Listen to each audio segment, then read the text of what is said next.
So this video will be my review for Secret Invasion Episode 5 on Disney+. So if you enjoyed this video today, feel free to like and subscribe for future Marvel content. Spoiler warning for Secret Invasion Episode 5. So I feel like this episode is a slight step down from the last episode. I feel like they had a very thrilling end to Episode 4, and now it's not that this episode wasn't thrilling, but it just wasn't as thrilling as Episode 4 in my opinion.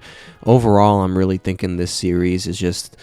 I definitely don't think it's a bad series, but I also don't think it's one of the best. I still think my top two, at least, number one is definitely Loki, and number two is definitely Moon Knight, in my opinion. I don't know what I would have as number three. Sometimes I put Falcon and the Winter Soldier up there, because I really enjoyed that show, but I don't think Secret Invasion would be at the very bottom for me personally. I think at the bottom of Disney Plus shows is still She-Hulk, and I don't even think She-Hulk is bad, I really don't, but it just clearly, a lot of the jokes and stuff in She-Hulk didn't really hit for me. Like, it wasn't like the show's humor wasn't really directed towards me, which is completely fine, but that's personally why I think She-Hulk is just at the bottom of my list, but it has nothing to do, nothing against the show itself. I still think the show is good. Obviously, you know, I haven't seen Secret Invasion Episode 6 yet, so I can't judge the entire series as a whole, but just based on this trend, I mean, we only have one episode left. The first three episodes were, you know, decent. Like, I think they were, I don't know if the right word is trying too hard for the spy thriller stuff, but I feel like a lot of it to me just feels like they were kind of doing that. Like, they were trying too hard, but it's not landing the mark with me. I don't know, and I really don't think it's because I'm familiar with the Secret Invasion comic book story, and I know it's like way, way, way better than the show is, because I still enjoy the Civil War movie a lot, and I know way crazier stuff happens in the Civil War comic, so I really don't think that's what's not doing it for me. I just feel like we have these kind of Earth-ending level stakes, and we have Nick Fury, who's supposed to be a super spy, and he's supposed to be, like, one step ahead of the game, and I just feel like he's not, like, at all, unfortunately.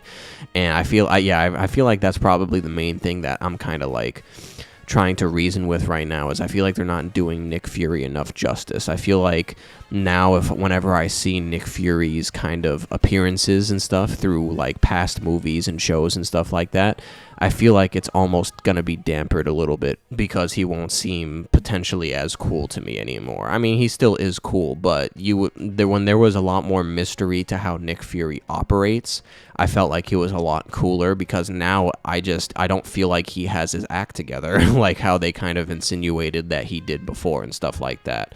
I mean, you know, I could be wrong. There are still some cool stuff happening in the series and stuff like that. Like, obviously, in this episode, we found out that the original kind of idea for the Super Skrull came from something called the Harvest, which was a bunch of Avengers DNA from the Battle of Earth in Endgame. So Nick Fury had Skrulls go in and collect various blood samples and DNA from Avengers who fought in that battle, and basically pooled it together, and that's what Gravik originally wanted to get his hands on to make himself the Super Skrull, which is very interesting in concept, and I think that would be a really cool idea, and I'm curious to see what they're going to do with the vial that Nick Fury still has, because I don't think that's going to be destroyed and everything like that. And everything that I've seen also says that Secret Invasion is a prequel to the Marvels, so maybe the Harvest, the DNA collection of all the Avengers, maybe that type of storyline will carry over into the Marvels movie as well. But we're definitely in a situation now where, like, I'm very curious as to how this is going to resolve itself. So obviously we know Gaia at least has the Extremis in her. It can almost be assumed that she is also a Super Skrull, so maybe Nick is going to need her specifically to help take down Gravik. Maybe she's going to be the only one who's able to. So obviously that remains to be seen. I will say Olivia Colman's character as Sonya, whenever she's on screen, I am really entertained. I think her character is great. I think she was a great addition to this series. Everything that she did in this episode, I felt like is stuff that Nick Fury should be doing. I'll just put it that way.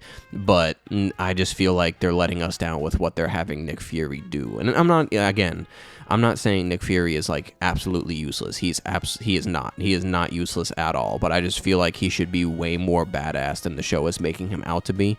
but maybe, you know, there'll be more twists and turns in episode 6 that'll prove to us that he is that super spy that we're expecting from him. So I think that's all I have to say on episode 5. I am interested to see not only what happens in episode 6 and how they're going to resolve it, but I am curious to see how the pacing of episode 6 is going to be, because right now I do think this series is decently paced. I do think that some parts of it have felt slow, but I don't think any part of it has felt unnecessary. I think every single part that's been in this series so far has been necessary to the development of the overall plot. So I am curious to see what the pacing of episode 6 is going to be like, because notoriously in a lot of these Disney Plus shows, in my opinion, episode 6 feels really rushed to the conclusion and stuff like that. I would say the only one that doesn't feel rushed like that, like the only one that 100% does not feel rushed like that, in my opinion, is Loki.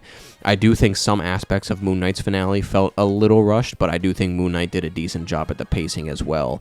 But Loki so far is 100% the only one that really did not feel rushed in any capacity, in my opinion. So I'm curious to see what the pacing of episode 6 for Secret Invasion will be like. But comment down below with your thoughts on episode 5 of Secret Invasion. And if you enjoyed this video today, feel free to like and subscribe for future Marvel content. And I appreciate you for watching the video.